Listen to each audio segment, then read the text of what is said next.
Okay, so what if I told you there's a company out there that ignored one of the biggest, most sacred rules in the startup playbook? The whole focus, focus, focus mantra, and still managed to rocket to $1 billion valuation? Well, that's the story of Hightouch. So yeah, let's dive into this fascinating journey of basically rethinking all the rules. This right here, this is the vision that's driving them.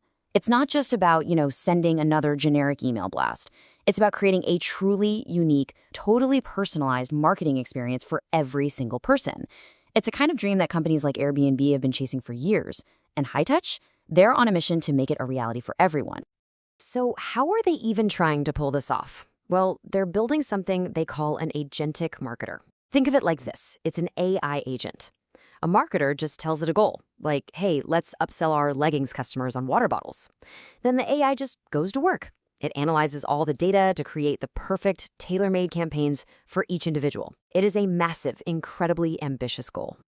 And that ambition, it's seriously paying off. The company just recently hit a $1 billion valuation. I mean, that's a staggering number. And it really makes you wonder, how on earth did they get here? Because trust me, their start was anything but a straight line to success. To really get their success, we have to rewind the clock way back. Because before the billion-dollar valuation, there was just chaos, a period the founders themselves call pivot hell, where pretty much the only thing they were sure of was each other. So picture this. It's March 2020, the world is locking down, and you have these three founders, Kashish, Josh, and Tejas, all living together in this giant 10-bedroom house in San Francisco. And each one of them is watching their own startup idea completely crumble. So instead of trying to chase the next perfect idea, they made a totally different bet. They decided to team up first. And this just perfectly sums up their entire founding principle. I mean, it wasn't about some groundbreaking idea they had on a whiteboard. It was a bet on their collective resilience. They truly believed that together, the three of them could endure pretty much anything and eventually figure something out. This commitment to the team over the idea would become their superpower. Okay, so you've got the team in place, but you have no product. How did they find that first spark? Well, it didn't come from some flash of genius. It came from a really old school, roll up your sleeves kind of approach. They just started talking to people, as many as they could, and over again they heard the exact same problem. Marketing and sales teams couldn't get their hands on the valuable customer data that was locked away in the company's big central data warehouse. So they started selling a solution for that, which became reverse ETL. It's basically just a way to easily send data out of that warehouse and into the tools that teams actually use every day, like Salesforce or Facebook ads. And get this, they sold the solution before it even really existed, building it as the first customer signed on. This quote just perfectly captures how real their early hustle was. We are not talking about some polished cloud-native application from day one. In the beginning, the entire product was literally running off of one of the founders' laptops. Customers thought it was in the cloud, but nope, it was just pure scrappy hustle. So that hustle got them started, for sure. But what kept them growing was a core philosophy, a mindset that directly challenges probably the most common piece of startup advice you'll ever hear. You know the standard advice, right? Focus on one thing, do it well. But the Hightouch team lives by a completely different mantra: innovate or die.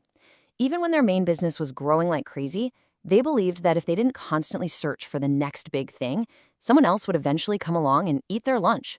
So they chose to disrupt themselves over and over again. Now, to constantly innovate like that, you need a very specific type of team. So how do you find people who can thrive in that kind of environment?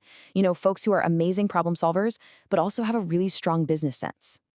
Their solution is pretty unconventional. For engineers, it's a single 90-minute interview. That's it. No coding tests, no crazy prep required. It's just one open-ended system design problem that really tests how a candidate thinks, how they communicate, and how they understand the business. And it's so effective, they can often make a hiring decision right there on the spot. And you can imagine, top candidates absolutely love it because it's fast and it totally respects their time.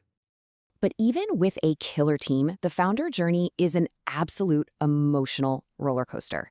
And this quote, it's just a brutally honest look inside that reality. The pressure is insane, and that feeling that everything could just fail is always lurking around the corner. So what was their answer to that constant existential dread? Well, it was each other. This is where the power of having 3 co-founders really becomes their secret weapon. When one person is down, the other 2 are right there to pick them up, to keep the motivation high and say, hey, we've got this. That structure basically prevents anyone from spiraling all alone, and it provides the emotional endurance they needed to survive. And all that endurance has led them right here. Today, Hightouch is a billion-dollar company. They have 170 employees, and they are still growing at an incredible pace, with over 45 open roles to fuel that next wave of innovation. And this brings us right back to their core belief from day one, back when they were just 3 guys in a house with absolutely no idea. Their whole journey just proves their thesis, that persistence and the resilience of the team, that's what truly determines success. It's more important than any market trend or external risk. So the whole Hightouch story leaves us with a really challenging question, right? We're constantly told to focus, to find our niche and just stick to it. But their success really makes you wonder, when is that advice wrong? When is the right moment to ignore all that noise and just bet everything on the courage to innovate?